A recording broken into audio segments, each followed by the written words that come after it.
Where you been? Like, comment, subscribe, and let's go.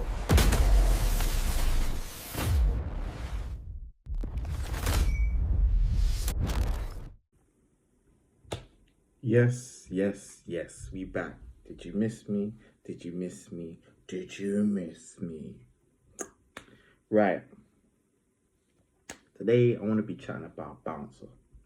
Wicked and Bad. Boom. You know, all of this guy. This guy. I want to just talk about what I've seen, his channel growth, my opinion on his content. Because he posts a lot. He definitely has a team behind him, and he's just banging out the content on Instagram, TikTok, YouTube.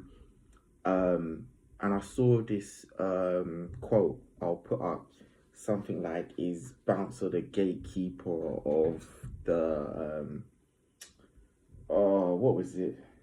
Was Bouncer the gatekeeper of the urban scene or something like that?" But I'm gonna put the picture up. Might use as the title. And I just wanted to say, like, I'm not hating. Like, at the end of the day, I'm trying to get where he is number wise and stuff. But I just feel like sometimes he's a bit of a chatty patty. Sometimes he's a bit of a flake. And what I mean by that is, like, with Young Spray, it's like nowadays, I don't want to say he's bum sucking Young Spray, but it's like, ever since he did a video the other day talking about how Young Spray is in that top 4% and how he's making good money, like, I think it was something like 6 figures, 5 figures, 5 or 6 figures. He made a statement. Ever since he made that claim, it's kind of like he started to like, all hell Young Spray.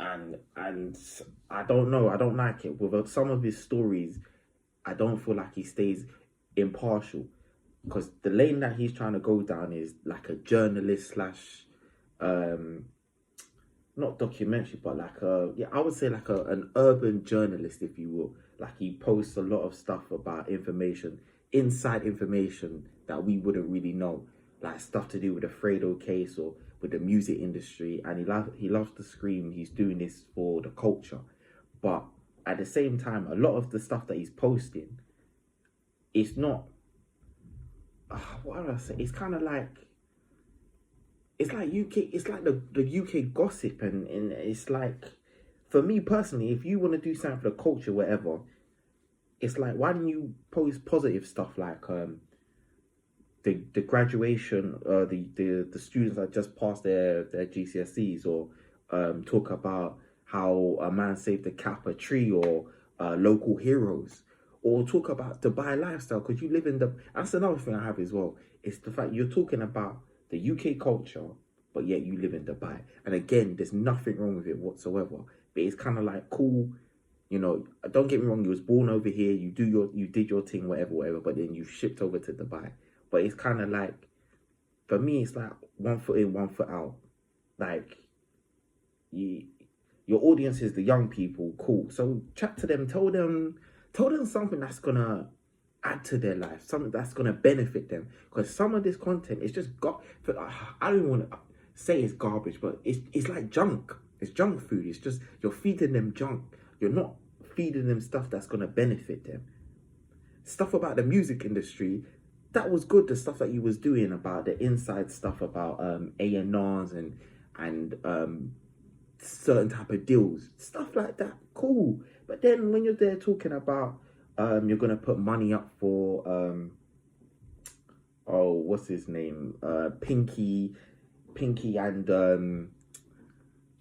and I forgot his name, and another guy to do a fight, and you're talking about putting up money for that, and then you and that's the other thing I don't like as well.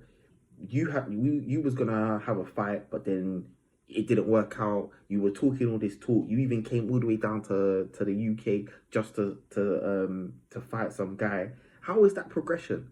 How is that helping the culture? A big man like you talking about you want to have a fight and stuff like that. But that's my take. That's all I wanted to say. Again, I'm not hating. He's doing his thing, but at the same time, us as people have to be careful of what we're consuming and what we are hailing up.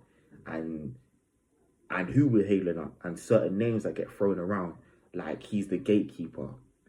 Stuff like that gets not gets on my nerves, but when you're giving out big titles like Godfather, Landlord, Gatekeeper, and stuff like this, it's not something that you can just, or the GOAT. When you're calling someone a GOAT, not anybody's a GOAT, anybody's a legend now. Stuff like this, the people have to decide, and it's over time. It's not something that happens over 6 months or a year. A lot of this stuff happens once you retire, or when you're close to retirement, or after 10, 20 years, let your body of work talk. But nowadays, anybody can just do 1, 2 things and they're the GOAT. They're a legend. They're the gatekeeper. For me, he's not the gatekeeper of this type of content.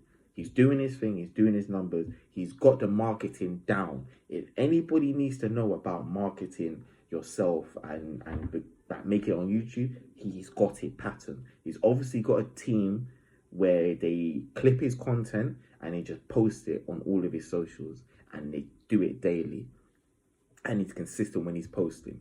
So he's got that. But for me, it's just the type of stuff he's posting. You know, I would love to see a little bit more of a different side of bigging up people that are doing positive everyday stuff.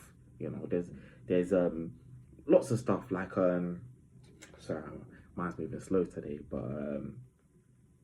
Respect. You know, if you don't know about Respect, this he's doing great things. Go look him up. Like stuff like that. Shine a light on it. I might even, in fact, I'll do a video on Respect and stuff. But that's what I've got to say. Like, comment, subscribe.